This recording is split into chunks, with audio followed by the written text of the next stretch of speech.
कोल्हापूर जिल्हा प्रशासन आणि किल्ले पन्हाळा गिरीस्थान नगर परिषदेच्या वतीनं किल्ले पन्हाळगड पर्यटन महोत्सवाचं आयोजन 4 मार्च ते 7 मार्च दरम्यान करण्यात आलं होतं। शुक्रवारी या महोत्सवाची सांगता उत्साहात करण्यात आली। या दरम्यान देशातील पहिलं 13D थिएटरचं लोकार्पण सोहळा मुख्यमंत्री देवेंद्र फडणवीस यांच्या हस्ते संपन्न झाला।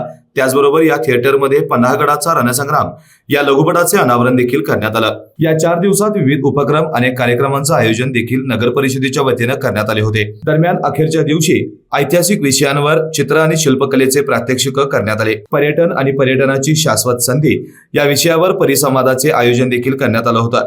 यामध्ये सुखदेव गिरी, प्रमोद पाटील, विनोद कांबोज, सागर बगाडे यांच्यासह मान्यवरांनी परिसंवादामध्ये सहभाग घेऊन उपस्थितांना मार्गदर्शन केलं। त्याचबरोबर हेरिटेज वॉकच्या माध्यमातून मूकबधिर विद्यार्थ्यांना त्यांच्या सांकेतिक भाषेमध्ये इतिहासाची माहिती देखील सांगण्याचा देशातील पहिला प्रयोग यशस्वी करण्यात आला।